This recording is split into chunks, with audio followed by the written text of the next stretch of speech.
Griot.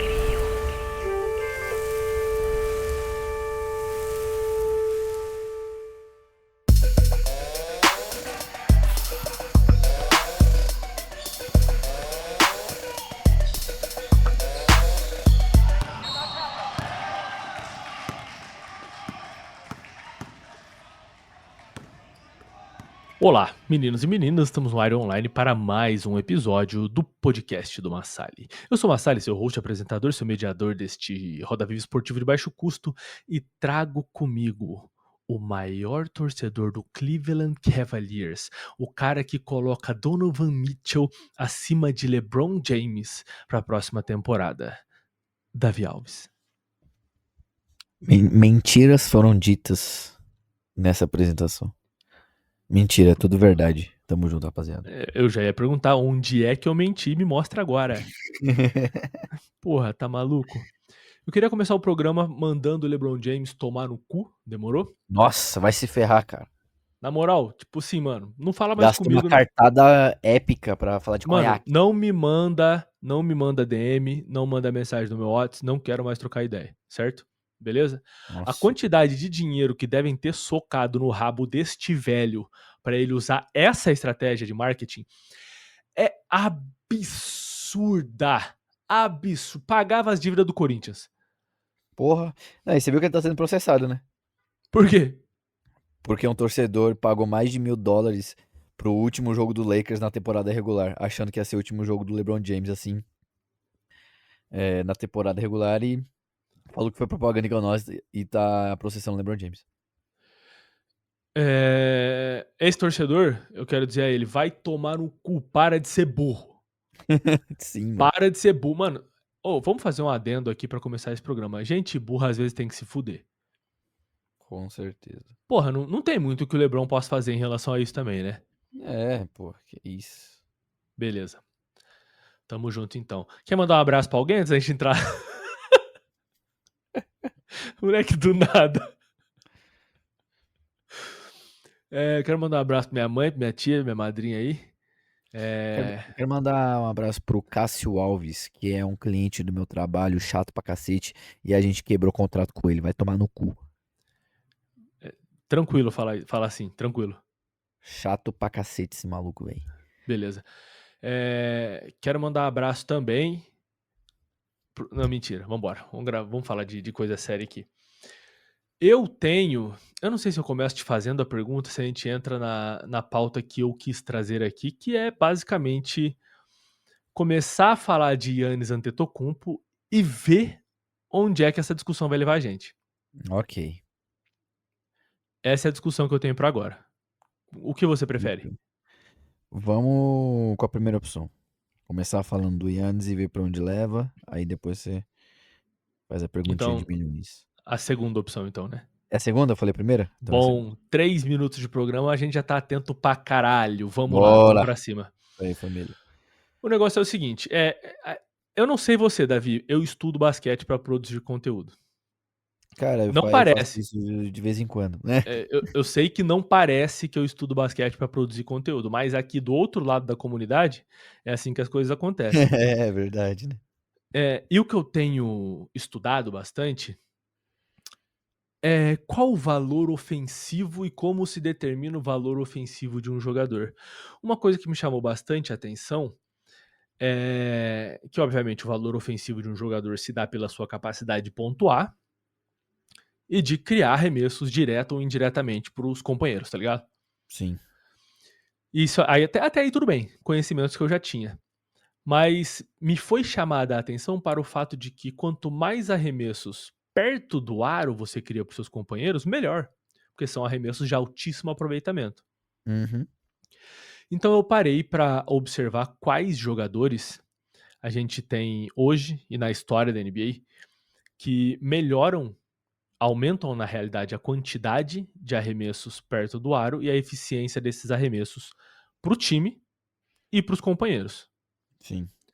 Então a gente tem aí monstros sagrados que elevam a qualidade e a quantidade de arremessos perto do aro para os seus companheiros, tipo Draymond Green, Draymond Green, inclusive, tô estudando um pouco sobre defesa e eu falei muita merda sobre ele na vida, acabei de perceber. Nos últimos 2 meses, assim, eu percebi que quando eu comecei a produzir conteúdo, eu odiava muito o Draymond Green, isso me impedia de ver que ele realmente... E eu era um pouco ignorante em relação à defesa também.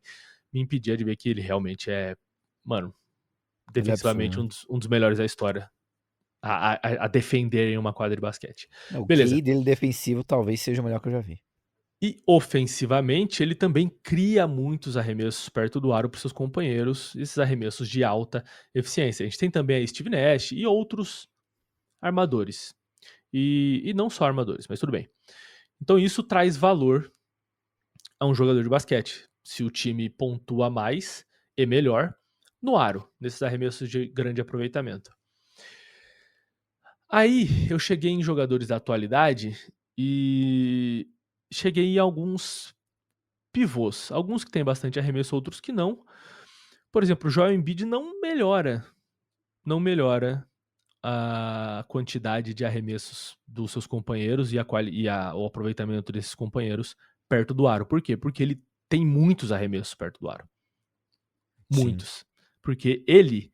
E assim, o time até pontua mais perto do aro com ele em quadra, porque ele pontua perto do aro. Não que ele se restrinja a isso. Mas tem um jogador, e já que falamos de Giannis aqui, obviamente todos sabem que é ele, que é um exímio agressor ao aro, certo? certo. Eu preciso, inclusive, me ver agora na cabeça, ver como é que isso se dá com o Jamoran, porque é um cara que agride muito o aro, e Pressiona bastante. e se os companheiros têm essa flutuação com ele dentro e fora de quadra. De qualquer forma, o Yannis coloca bastante pressão no aro, e o time dele pontua mais perto do aro com ele em quadra, mas os companheiros pontuam menos porque ele existe para pontuar dentro de quadra. Sim. Né? Depois que ele foi campeão da NBA, ele tem mais arremessos de meia distância, mas a maior parte dos arremessos que ele tem ainda é perto do aro. Mas por outro lado, enquanto eu pesquisava isso, uma coisa me chamou a atenção que foi, primeiro, o Giannis colapsa defesas como se a liga tivesse em 2010 ainda. Tipo, ele corta pra dentro e tem 3 caras esperando ele no garrafão. Isso não existe, tá ligado? Que, que, que, que porra de jogador é esse que faz a defesa abandonar a linha dos 3, tá ligado? A zona mais valiosa, vamos falar assim, pro ataque adversário, em relação a quanto vale mesmo o valor bruto de um arremesso. Sim. E ele cria pros companheiros dele a partir disso, né? E a minha primeira pergunta é, você acha que o Giannis vai evoluir mais do que ele já evoluiu das primeiras temporadas dele pra agora, enquanto um criador de jogadas? Tipo, como um cara que consegue não só cortar pra dentro e servir fora, mas antecipar a movimentação defensiva e servir um cara, tipo, numa janela, por exemplo, de movimento, alguma coisa desse tipo. Porque o ponto onde eu quero chegar na grande imagem aqui é quais as evoluções possíveis pro ataque do Giannis Antetokounmpo, tá ligado? Uhum. Então, tipo, a primeira pergunta é essa. Você acha que ele vai adicionar ao jogo dele essa visão coletiva de jogo, essa melhora coletiva? Cara, eu acredito que sim. Primeiro, porque ele não demonstrou nenhuma. Ele não regrediu em nenhuma forma, ofensivamente falando. Tirando a parte de lance livre, que a gente realmente viu uma dificuldade dele na última temporada, onde ele arremessou 61%, foi a pior marca da carreira dele.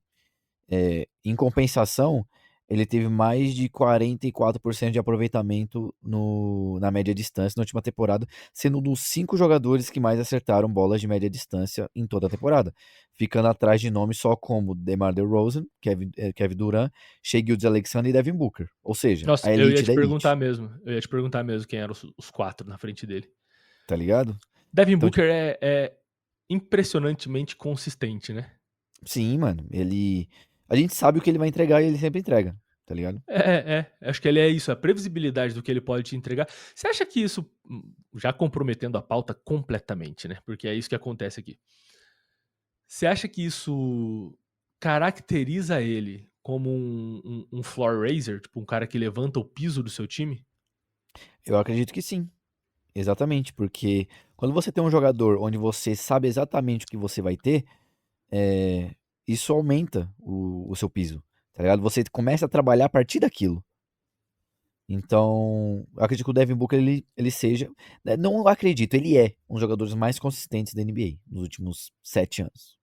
Isso me faz pensar o quanto esse time do Suns é um lixo, tá ligado? Uhum. Sim, mano. Porque se com o Devin Booker eles, né, performam de forma tão medíocre, tá ligado? É.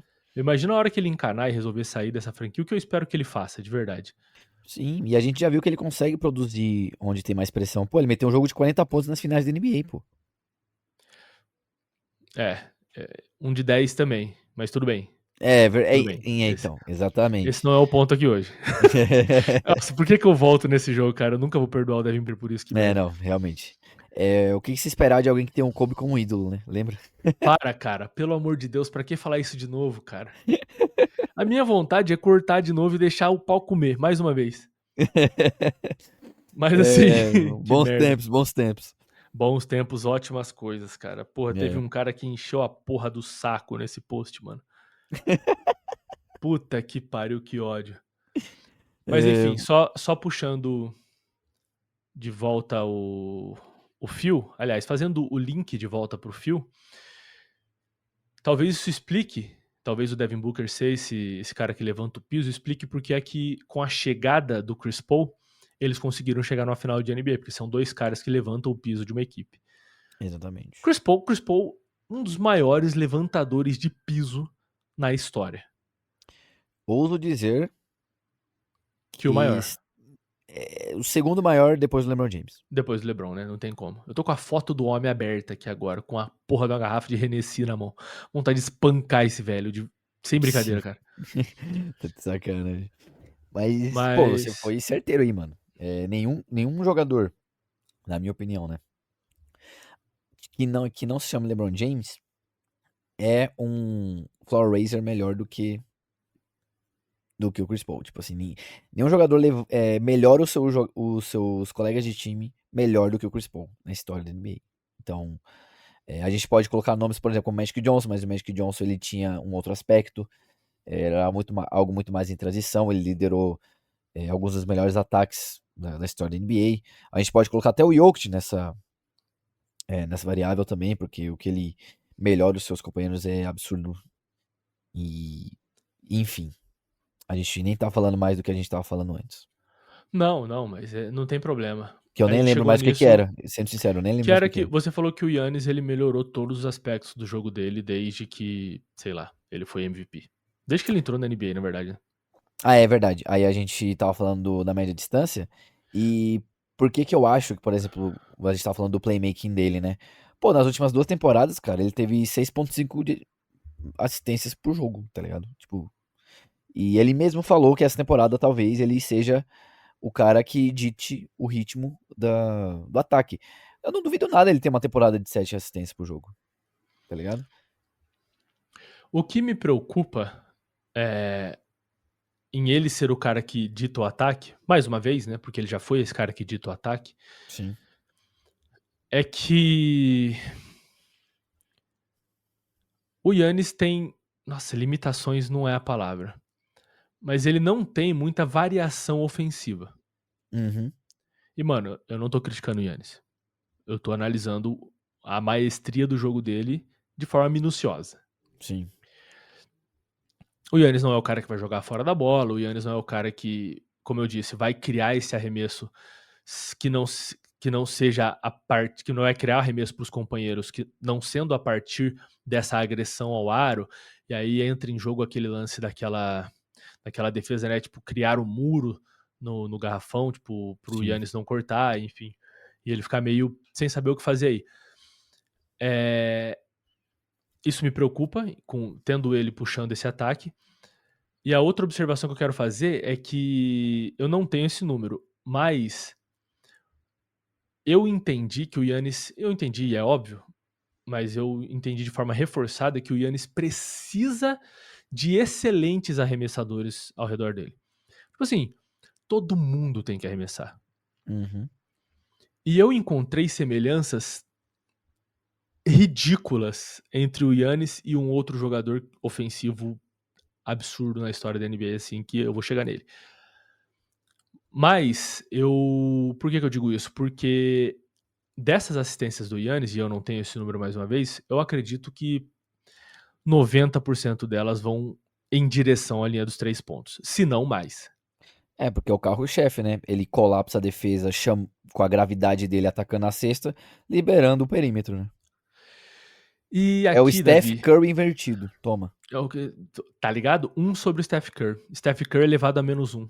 Essa é só pra quem é da matemática. Que É não é meu caso, que então eu fiquei que boiando. que merda, né, mano? É quando você eleva um número a -1, você tem o inverso dele. Enfim, Legal, hein? cara, muito bom, né? Nossa, que interessante pra trazer num programa sobre basquete. O pior apresentador da história dos podcasts, tá ligado? Mas eu quero te bombardear com números. Bombardei. Mike Budenholzer foi um técnico bastante Saudades. criticado no último ano de Milwaukee Bucks, mas como você disse, saudades, bastante saudades. Ele potencializou, mano, a defesa dos Bucks de uma forma ridícula, e a gente já falou muito sobre isso, usando o Giannis de uma forma muito inteligente, Sim, usando o que ele tinha em mãos de forma muito inteligente, tanto que quando o Jrue Holiday chegou, Bucks campeão. Mas de 2019, quando o Mike Budenholzer chegou, a 2021, sem o Giannis em quadra, 44% dos arremessos dos Bucks eram da linha dos 3 pontos. hum, Beleza? Com o Giannis em quadra, 56% dos arremessos dos companheiros dele eram da linha dos 3. interessante.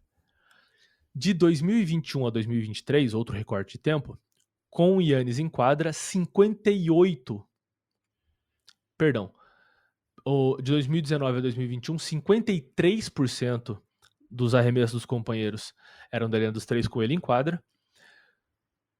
Com o Giannis em quadra de 2021 a 2023, 56% dos arremessos dos companheiros eram da linha dos 3 pontos. De 2023 a 2025, a última temporada, com o Giannis em quadra, os Bucks arremessaram 58% dos arremessos da linha dos 3 pontos. Sim. Ou seja, cada vez mais essa característica do jogo do Giannis está sendo explorada. A pergunta que eu quero te fazer é: e assim, mesmo com ele evoluindo esse jogo de meia distância, esse número, essa capacidade do Giannis em potencializar a quantidade de arremesso da linha dos 3 dos companheiros, ela continua crescendo. Sim. A pergunta que eu quero te fazer é: será que investir tanto nesse modelo ofensivo não vai limitar as possíveis evoluções ofensivas do Giannis? Talvez sim. Eu não acho que o Yannis ele tenha, por exemplo, nas últimas 2 temporadas ele bateu a melhor marca da carreira dele de assistências e grande parte dessas assistências foram realmente atacando a cesta e liberando espaço no perímetro ou em transição, que pra mim ele é top 3 jogadores em transição da história da NBA. Pra mim só atrás de LeBron James e Magic Johnson talvez. Mas eu acho que ele tem muito mais armas pra criar jogadas do que isso. Eu acho a leitura dele muito boa. Essa evolução dele está sendo gradual e eu acho que ele vai explorar um pouco mais isso nessa próxima temporada. Agora, eu não acho que essa vai deixar de ser a base do, do ataque dele. Deixando isso um pouco mais previsível, não sei como a construção do elenco do Milwaukee Bucks vai ajudar a potencializar isso, sabe? Por isso que eu acho que ele não vai ter mais uma temporada de 30 pontos, por causa desse peso que ele vai ter. Eu tô sentindo uma temporada meio, gente, colocando as devidas proporções, meio 2018 do LeBron James, sabe? Onde, galera, o ataque vai ter que se passar por ele completamente. Por algum motivo qualquer que seja ele, eu não estou discutindo e eu vou resolver isso em instantes.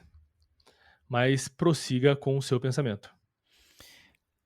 Então, quando eu olho para esse cargo esse peso ofensivo que o Giannis vai ter que carregar nessa temporada, tem duas lógicas para se seguir, né? Tem dois caminhos.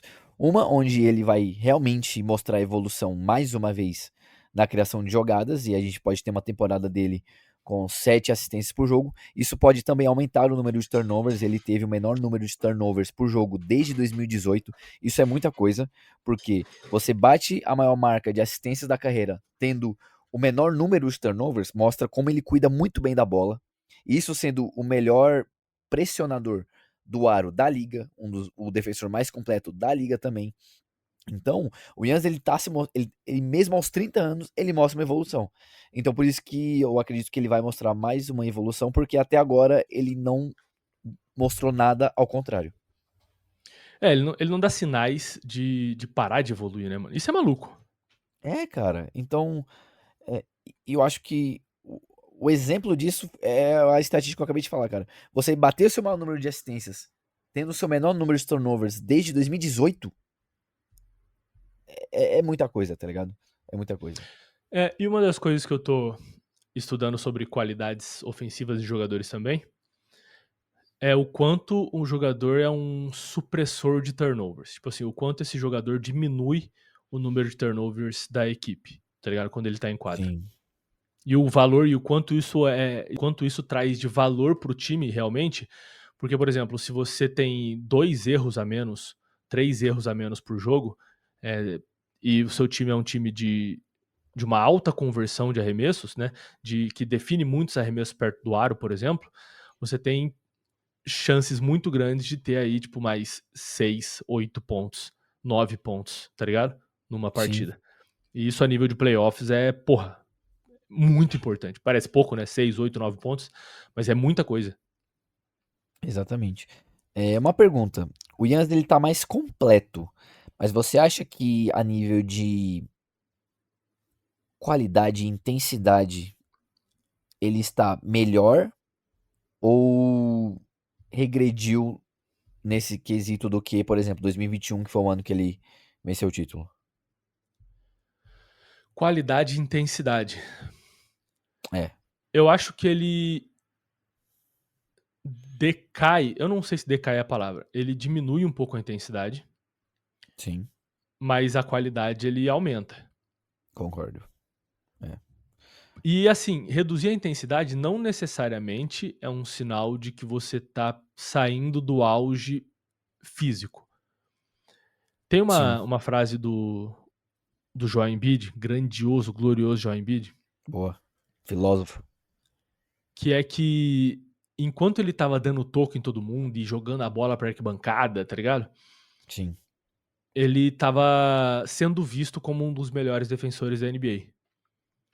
Quando ele parou de pular em todo cara que ia definir perto do aro, quando ele começou a usar a presença dele de 2,13 m para fazer com que o cara não escolhesse aquele arremesso, tipo assim, então ele não dava o toco. Ele se posicionava de forma a fazer com que o cara não escolhesse a bandeja, tá ligado? sim, Quando ele passou a tomar essas decisões, e isso vem com maturidade, ele deixou de ser visto como esse cara que é um excelente defensor. E eu entendi. acho que essa é uma adaptação que acontece na carreira de todo jogador que fica um pouco mais inteligente e que envelhece, né? Porque você ganha maturidade. Talvez o Yannis esteja passando por esse momento. Tipo, ele não tem aqueles lances de tocos completamente absurdos, aquele lance defensivo dele no DeAndre Ayton na final. Porra, tá ligado? Aquilo Uhum, é um exemplo de fisicalidade surreal, absurdo. Talvez hoje, com mais maturidade, ele tiraria essa linha de passe. Esse passe nem teria chegado no DeAndre Ayton, tá ligado? Esse tipo de sim, coisa. Não sei se isso era possível naquela situação, não tem um lance completamente cravado na minha cabeça. Eu só quero provar o ponto aqui da discussão, que é que jogadores amadurecem e eles deixam de ser tão plásticos e atléticos e passam a usar o corpo com mais sabedoria. é. E isso, cara, esse resumo que você deu pra mim é perfeito, porque pra mim é maluquice pensar que nas últimas 3 temporadas o Giannis não esteve em nenhum time de defesa da temporada, mas pra mim ele é um defensor muito mais inteligente do que ele era. Tá ligado? Oh, isso é muito complicado. Eu quero te fazer uma pergunta. Vou trazer essa pergunta no meio da nossa análise aqui, porque estamos falando de defesa, eu não sei se eu vou conseguir trazer ela em outro momento. Quem você considera um melhor defensor? Hum, Jrue Holiday, ok, um dos melhores defensores de perímetro da história da NBA, certo?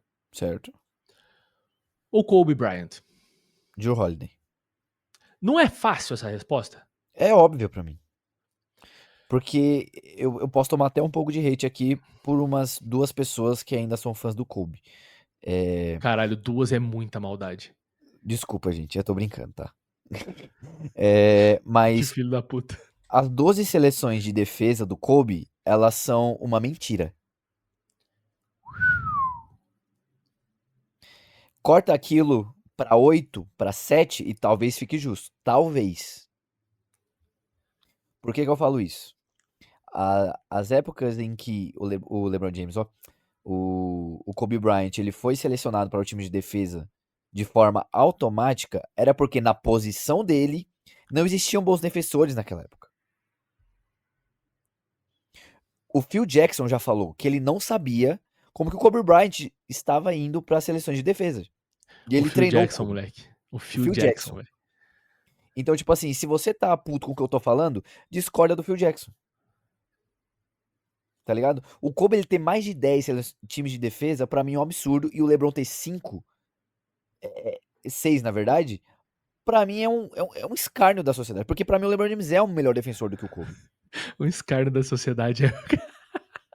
Cara, é inacreditável. E assim, o Kobe tem 12 seleções para times de defesa, né? Entre primeiro e segundo time. E o Jrue Holiday tem 6. Ah lá, cara, é o dobro. Onde, cara? Onde? É tipo assim. Cara, ó, como eu posso Você dizer? vai falar, pô, o Kobe teve 20 temporadas na NBA e o Jrue Holiday tem 16. Então, mais 4 anos aí. Primeiro, o Jrue Holiday não vai ser selecionado, ele tá com 34 anos. É. E ele Não, e tipo, realmente começou a decair em relação à defesa dele, em relação ao quanto ele consegue acompanhar o jogador que ele tá marcando. Colocar ele no Stephen Curry hoje, coitado, ele morre no final do jogo, é. tá ligado? O que eu fico puto nesse, porque são votos, e votos são muito passíveis de erro. Uhum. E o Kobe, ele era um bom defensor no 1 contra 1. Isso ninguém tem dúvida. Só que ele era burro defensivamente. Ele não ajudava como help defender. Ele era nulo, tá ligado? Pra ele, defesa era só num contra um. O que o Yannis, por exemplo, deixou de é, seguir aquela narrativa. Não, porque você é o melhor jogador, você tem que sempre marcar o melhor jogador num contra um. Ele pensou, não, mas não é o melhor encaixe. Eu tenho outro jogador no meu time, o Joe Holiday, que pode fazer essa função, e aí eu consigo proteger o aro junto com o Brook Lopes e me tornar uma das melhores defesas da história, porque tinha a merda do PJ Tucker também no meu time. Pô, caralho, tinha esse imbecil do PJ Tucker, né, mano? O cara. O maluco é um Rottweiler, mano. Então, tipo assim. É, Mas assim, eu, ai, eu trouxe esse questionamento me porque deixou eu puto. vi essa discussão num podcast gringo e decidi trazer pra cá pra saber sua opinião mesmo. E eu sabia qual seria a sua opinião, porque assim que o apresentador desse podcast falou, eu falei, caralho, é verdade. Eu falei, porra, o Jrue Holiday é o melhor defensor que o Kobe. E o cara justamente cita que o Kobe ele não tinha essa visão de help defender, de fazer rotações muito inteligentes, tá ligado? É, Que outros caras defensores de perímetro já tinham na época e tiveram antes dele, inclusive. Isso não quer dizer que o Kobe é um péssimo jogador, tá ligado? não, Só que quer dizer isso. que votos, eles. E aí o cara chama esse de votos de reputação. É O Kobe teve exatamente isso. excelentes temporadas como defensor. Ele já foi terceiro no DPOY, foi quinto no DPOY, tá ligado? E DPOY, no caso, se você tá ouvindo a gente aqui e não sabe o que é isso, é a votação pro prêmio de melhor jogador defensivo da temporada, de melhor defensor da temporada. Então ele terminou 2 vezes no top 5, terminou uma vez no top 3, tá ligado? Então assim, não é que ele é um mau defensor. Pô, a vez que ele terminou no top 3, ele terminou atrás só do Ben Wallace e do Kevin Garnett, pessoas É, tá ligado? de quem não tem como ganhar, porra. tá ligado? Exatamente. E à frente de um Dikembe Mutombo de 35 anos. Completamente insano isso, tá? Cara, o Kobe Bryant, ele tem mais seleções pro time de defesa do que o Hakim Olajuwon, mano. Então, mano, é, é, Porra, é velho. foda porque a gente começa aí a entender o contexto de algumas votações e a relativizar a fama de alguns jogadores, assim, não a fama geral, mas, esse jogador tem a fama de ser um excelente defensor, tipo, tá ligado? Você começa a entender um Marc Gasol ganhando o prêmio de melhor defensor no lugar do LeBron, e você fica, e ficando no terceiro time de defesa, o Marc Gasol, tá ligado? Coisas que não fazem sentido. Mas eu achei que era importante encaixar essa pergunta nesse ponto do programa, senão depois eu não conseguiria trazer ela de forma nenhuma. Mano, bom Agora pra eu caramba. que me vire pra conseguir voltar pra pauta do programa. Dá pra Bom, voltar falando que não, o a Drew gente falou Holiday jogou de com o Giannis. exatamente, a gente falou de Jrue Holiday, né? Jrue Holiday foi um jogador que estava no time campeão juntamente ao Milwaukee Bucks esse de Giannis Antetokounmpo. E Caraca, muito bom. E assim, mano, mesmo com o Yannis, e a pergunta que eu te fiz que abriu toda essa discussão era se insistir nesse grande volume dos 3 pontos com o Yannis em quadra não ia impedir ele de evoluir em algumas áreas do jogo. E uma coisa curiosa é que o Yannis, é que os companheiros, mesmo arremessando num volume muito maior na linha dos 3 pontos com o Yannis em quadra, eles não têm uma melhora no aproveitamento nesses arremessos. O que traria muito valor para o Yannis como criador de jogadas, por exemplo. Ou como um. É que esse passador a gente entende como alguém que abre a quadra, né? Mas como alguém que chama a atenção para dentro do garrafão e serve essa bola para fora, ou então como alguém que chama a defesa para o garrafão mesmo sem a bola. O que é uma das coisas que Yannis não tem ofensivamente também, esse jogo sem a bola. Pois bem, assunto para daqui 10 minutos. E eu sei que ter mais volume individualmente tem a ver com menos aproveitamento, né? Quanto mais volume, menor aproveitamento. Esse é um gráfico padrão, tipo assim. Sim, Mas o Yannis colapsando a defesa deveria criar arremessos mais confortáveis para os companheiros, tá ligado? sim. E aí, uma das explicações para esse fato, né, desse aproveitamento não melhorar, é que o Yannis precisa de tanto espaço para agredir o aro, para ter esse motor, né, essa ignição, que esse trabalho de corta-luz, ou ele aplicando, ou ele recebendo corta-luz, né, acontece muito longe do aro.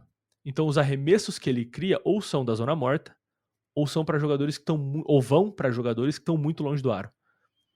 É uma das explicações que eu encontrei entre as pessoas discutindo isso. Porque eu me enfiei no Reddit para discutir basquete. Esse é o nível Caraca, que a gente tá chegando aqui, muito tá bom, ligado? cara. Em inglês, que fique dito. Não, as pessoas não entendem, tipo assim, como que é a nossa relação basquetebolística. A gente do nada, tipo assim, numa terça-feira, 3 horas da tarde, a gente mano, olha isso aqui. A primeira mensagem, a mensagem que eu mais te mando, se a gente pesquisar na nossa conversa, é mano, kkkk. É, Porque aí eu já vou soltar alguma estatística ridícula, assim, que sim. tipo, eu vi durante o dia. A gente Que nem só, precisa falar mais, tá ligado? A gente já sabe. a gente já sabe. Você manda um mano e uma risada, e tipo, vai, manda. O que é que você quer me dizer? Qual é a estatística? Porra, Sim, velho. absurdo. Enfim, mano. Pô, mano, hahaha. E vou trazer a estatística aqui. Toma. É... Eu não sei pra onde ir nesse programa, a realidade é essa. Eu ia te fazer alguma pergunta e ela simplesmente fugiu da minha cabeça. Tudo bem, tem corte, dá pra cortar. Não, com certeza, mas não vai acontecer.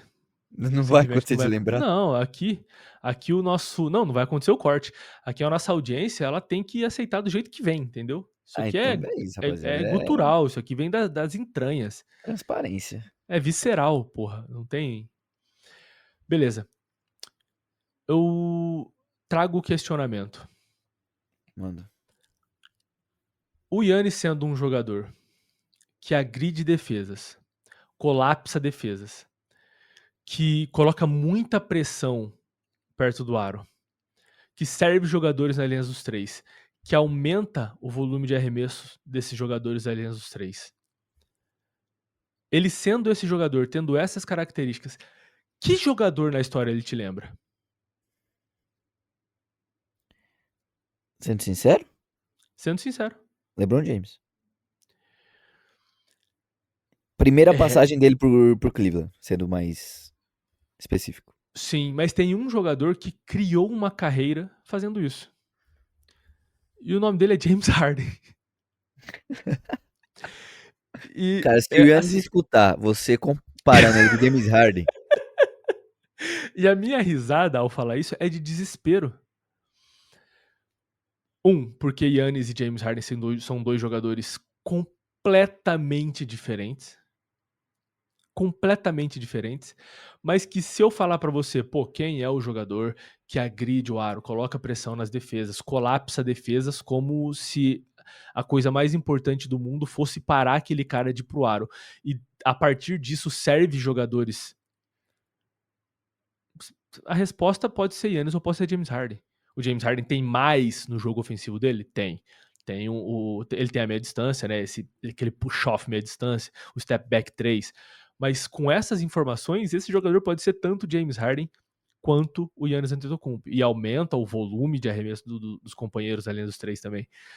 E eu achei isso engraçado porque o James Harden criticou muito o Giannis por ser um jogador que só fazia isso. O jogador que não tem habilidade, que não requer habilidade, você só correr e ir pro aro. Eu achei isso fantástico. Quem tá escutando a gente agora pode achar essa a coisa mais entediante do mundo. Eu achei isso fantástico.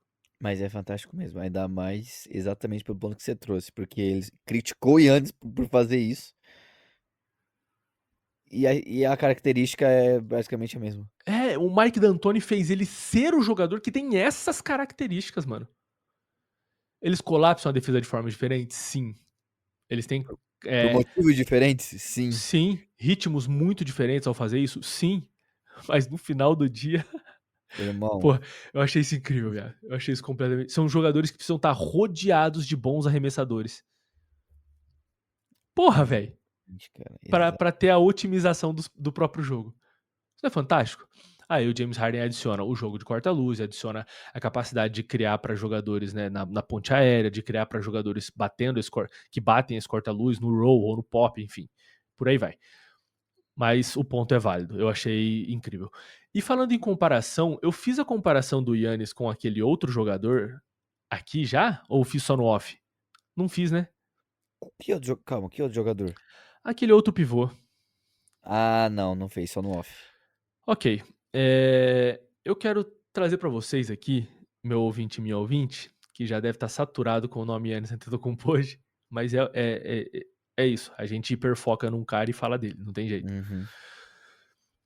Uma stat que é relacionando Shaquille O'Neal, Aquela stat lá que você lançou? aquela statzinha que eu lancei. Vixe, loucura. Do Shaquille O'Neal no auge, tá? Acabou de ganhar o terceiro título aí, 2002. Garoto Shaquille O'Neal, tá bom? Shaquille O'Neal em 2002 aos 29 anos. O Shaq entrou muito cedo na liga, né, mano? 92, 93 com 20 anos, mano, que loucura. Mas enfim, no auge, em 2002, o Shaq teve 14,2 arremessos at the rim, no aro de média, né, em direção ao aro, perto do aro, vamos usar aí, bandejas enterradas, tapinha ali, esses arremessos, perto do aro. 14,2 arremessos no aro por 100 posses. O aproveitamento do Shaq, Davi, quer falar você? 74%, falo eu. 74%. Aberração. Completa aberração. O Yannis teve 5 temporadas na carreira com mais arremesso desse tipo que o Shaquille O'Neal a cada 100 posses. 5. Que o Shaquille O'Neal, o cara que vivia no aro. Você quer reforçar o quão ridículo isso é? Cara, eu não sei se quem tá escutando entende o que é isso. De verdade. Porque pra gente é difícil entender. E a gente consome basquete tipo, há mais de 20 anos, diariamente. Tipo assim, e ainda é difícil entender. A gente tá falando, por exemplo, o Shaquille O'Neal, ele foi o melhor finalizador da era dele no garrafão, beleza. Cara, o Giannis é isso há pelo menos, mano, 8 anos, talvez. É muito difícil de mensurar até. E o que completa essa stat é que o aproveitamento do Giannis nessas 5 temporadas foi levemente ou muito maior que o do Shaq. O Giannis teve uma temporada com mais arremessos por 100 posses que o Shaq, arremessos no aro, com 77% de aproveitamento. Porra, mano, isso aí não existe, cara. De verdade, isso aí não existe. Talvez a única pessoa que tenha uma temporada semelhante, só que com uma amostragem muito baixa, é o Zion Williamson. Sim, sim, sim. É exatamente ele. Mas. É, é... Cara, nossa, você falar isso me deixou triste, mano. É, eu tô. Eu falei, né? Eu fiz um vídeo esses dias dizendo que o Zion tá no meu top 5 ala pivôs pra essa temporada. E que esse é meu último voto de confiança em Zion Williamson. Porque eu preciso ver o Zion triunfar na carreira dele. Por mais que eu tenha atirado pedras no Zion no último vídeo que eu fiz no YouTube falando sobre o Victor Wembanyama, comparei o Zion com o Nossa, Wemby no sim, sentido de que o verdade. Wemby é um cara, no sentido de que o Wemby é um cara muito focado e o Zion não consegue se manter no peso, tá ligado? Eu, eu gosto do Zion, mano. Eu acho que ele é um jogador muito único, é um jogador muito peculiar, mano. É, cara. E essas coisas me interessam, mano. Essas coisas, essas esquisitices, essas aberrações, elas me interessam, porra. Porque sim, simplesmente porque sim. Eu quero ver o Zion triunfar. Que seja uma temporada. Eu te disse esses dias que eu preciso, meu Deus, por favor, de uma temporada do Joel Embiid saudável na temporada regular e playoffs. Eu preciso. Eu preciso ver isso. Não é Pô, possível que eu não vou ver isso. Tá ligado? não, E eu não, preciso de uma temporada saudável do Zion, mano. se a gente entrar também no que a gente acha do Joel Embiid aqui, o pessoal vai ficar puto com a gente, né? Então, É, assunto pro próximo programa, com certeza. Inclusive, exatamente. já vamos pautar o próximo programa com o Joel Embiid. Eu quero que se foda. Coisa linda, coisa linda. Enfim, essa é a stat com a qual eu quero fechar. E eu trouxe tudo isso pra dizer que Giannis Antetokounmpo tá quase que um jogador subestimado hoje em dia. Você ainda tá sendo gentil. Eu, quase, pra mim é absurdamente sim. A gente trouxe características ofensivas do Giannis que colocam ele na elite ofensiva da NBA, Na tá ligado? história, tá? Na história. E ele é muito melhor defensivamente do que ele é ofensivamente. O que é loucura. Se isso não diz pra você que tá escutando a gente quem é Giannis Antetokounmpo, honestamente nada, nada, nada mais vai dizer. Nada mais É. vai dizer. Não, e tanto que a gente tá falando que ele defensivamente é melhor do que ofensivamente, e é um cara que nas últimas 4 temporadas tem 30 pontos de média. Caralho, velho. Olha isso, mano. E nas últimas 29,9. duas, 60% de aproveitamento. Cara, não faz nem sentido. O Yannis, ele é top 4 da NBA, pelo menos, há 2, 3, 4, 5, 6, 7 anos. Pelo menos, tá? 7 anos. E ainda tá sendo Venceu 2 gentil. vezes seguidas, ficou em quarto na outra, terceiro, quarto, terceiro na última temporada. Nas últimas 4 temporadas, 29,9 pontos de média, 31,1, 30,4, 30,4. Tá bom? Tá bom pra você? É, Nesse tempo, liderou a liga em rebotes 2 vezes. Liderou a liga em arremessos de 2 convertidos 2 vezes. Liderou a liga em arremessos convertidos totais 3 vezes. Eu posso continuar. Eu tenho a noite inteira pra falar de Giannis Antetokounmpo aqui. Mas é, né, cara? Ele é o. Hoje o Luka é melhor do que ele, né? Vamos. Puta que Eu pariu. considero completamente inaceitável essa afirmação, especialmente nessa off-season. Cara, é absurdo, cara. É Se no absurdo. final dessa temporada você olhar pra mim e falar, caralho, foi a temporada da carreira do Luka, ele é melhor que o Giannis. O impacto dele ofensivo supera as falhas defensivas dele. Eu vou analisar e falar, bom, ok, posso discordar de você, mas ok, analiso.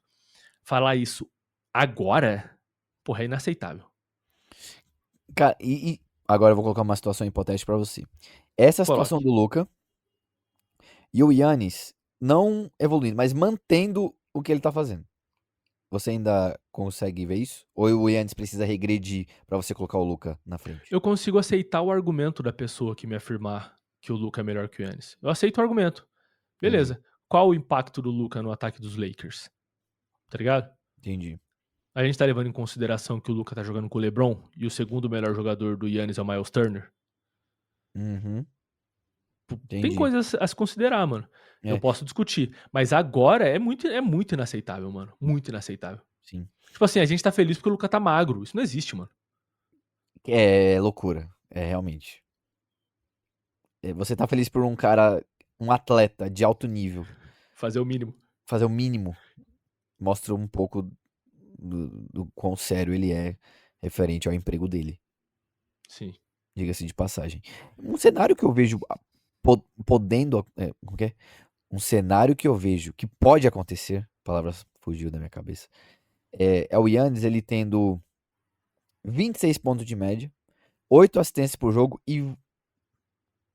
e sendo mais intenso na defesa, tá ligado? 26 pontos? Por que você acha que cairia a pontuação dele? Por causa da distribuição que talvez ele tenha por causa das assistências. Você acha que ele vai assumir a responsabilidade de conduzir o jogo, mas também como um criador de jogadas, então? Sim, sim, eu acho que isso pode acontecer. Tá. É, eu não, eu acho possível, mas não provável. Uhum. Eu acho que o provável é ele manter o que ele tá fazendo, e aumentar um pouco o número de assistências. Por exemplo, 6.5, que é o que a gente tem agora. Pô, um 7.2, provavelmente, tá ligado? Pô, acho que pode acontecer. Mas porque eu não tenho a mínima noção de como esse elenco do Milwaukee Bucks vai ser colocado em quadra ou vai ter uma rotação. Eu não faço ideia, porque o Doc Rivers, enfim, eu não vou falar mais de Doc Rivers aqui, desculpa. É assim, o Doc ele tem que. Eu vou falar. O Doc Pode ele falar. tem que encaixar no mesmo elenco. Aliás, ele tem que criar um quinteto inicial tendo em mãos Giannis, Turner, Kuzma, Bobby Portis, Kevin Porter Jr., Gary Trent Jr., Taurean Prince, Jericho Sims, AJ Green, Cole Anthony. Gosto. Gosto. Gosto. E relevante é isso. Talvez o Andre Jackson Jr., o cara que acompanhou mais Sim. tempo os Bucks na última temporada, vá conhecer ele. Você acha que foi um upgrade do Miles Turner no lugar do Brook Lopes? A essa altura, sim. Sim, concordo. Sim. Assim, 25 milhões, né? É, cara. É, são 25 milhões aí no bolsinho de Miles Turner. O Yannis precisa de alguém que vai espaçar a quadra. Não tem como, não tem o que fazer. É, vai ser difícil a temporada, mano. Eu não acho Vai que. ser, vai ser uma temporada difícil. Cara, mano, o meu sonho é ele sair do Bucks na trade deadline no meio da temporada. Então, Você acha que tem a possibilidade disso acontecer? com certeza. Com certeza. Caralho, com certeza. Com certeza.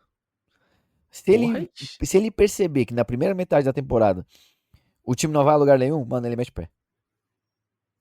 Hum. Porque foi o que saiu, pelo menos, de insiders, né? Que ele vai jogar e vai dar tudo de si. E se ele perceber que o cenário não é favorável, ele vai sair. O máximo, se o cenário ficar, o máximo é até a próxima off-season. Mas eu acho que se o Bucks começar, por exemplo, 10-20, Nossa, mano, o colapso que vai acontecer eu acho que não vai nessa chegar, mas, por franquia. exemplo, 15-15, ele sai. Caramba, mano, você acha que 30 jogos, tá no 50% ali? E Yannis fala, bom, eu fiz o que eu pude. Mano, eu acho que sim. De verdade, mano. Tem que estar com um recorde positivo, pelo menos. Tá. Que seja 51%. Exatamente. Beleza. Pra ele reconsiderar, tá ligado? Porque ele gosta. Mano, ele é muito conservador nesse sentido, a gente tá ligado. Sim, Mas. sim. E também, mano, com todo respeito, cara, é que é foda. Se eu fosse amigo do Yannis, eu falei, mano, você não deve mais nada a essa merda de cidade, irmão. Pelo amor de Deus, você já ganhou um título. Ô, Mano, absolutamente nada, tá, mano? nossa, ele é o maior jogador da história do Milwaukee. Pô, não tem como. Você falou que ele reconsideraria, e eu quero fazer um gancho aqui pra te pedir pra considerar algumas coisas, Tá bom. tá? Eu quero que você considere quem, entre esses jogadores, tem mais jogos de 40 pontos na carreira, beleza? Ok. O jogador que a gente vai ter como base é... Moleque, você muito não tá pronto pra isso. Sério. Quem tem mais jogos de 40 pontos na carreira, Davi Alves? Ken Thomas ou esses jogadores? Ken Thomas ou Joe Johnson? Joe Johnson. Ken Thomas. Ah, que isso. Ken Thomas ou Tim Duncan? Pô, mano, acho que é o Cam Thomas. Ken Thomas. Sim. Ken Thomas ou Kawhi Leonard? Ele ficou muito tempo machucado, né? Mas eu acho que é o Kawhi. Ken Thomas. Ah, que isso. Ken Thomas ou Jimmy Butler? Playoff Jimmy. Ah, eu vou falar o Cam, porque toda a resposta tá sendo ele. A resposta é Ken Thomas, Davi. Davi, por que é que se recusam a pagar o dinheiro deste negro? Porque ele é negro. Não, não, os caras já entram em outras fitas. Eu acho que esse é o gancho excelente pra gente dizer aos nossos ouvintes, nos avaliem na plataforma que vocês estão nos escutando, ok? Nenhum outro podcast vai trazer esse nível de loucura. A gente garimpa isso na cracolândia da internet e traz pra vocês. Com todo carinho. Eu faço com carinho. Você faz com carinho, Davi? Com muito carinho. Se você tá no YouTube, deixa curtida, deixa comentário sobre o que a gente falou aqui até agora. Se você tá no Spotify, procure as estrelinhas, avaliar. Não importa a quantidade de estrelas que você vai dar, vai com firmeza. Dê a sua opinião, apenas isso. E comente pelo Spotify também, tem essa opção. Quanto mais você interagir, mais longe nós chegaremos e poderemos comprar em breve uma Porsche Cayenne para cada um de nós. Esse foi o podcast do Massalha. Eu fui Massalha, seu host, apresentador, seu mediador deste choque de cultura esportiva de baixo custo acelerado para terminar este programa, porque minha esposa está chegando em casa morrendo de fome. Se eu não fizer a janta, eu apanho. Até o próximo programa.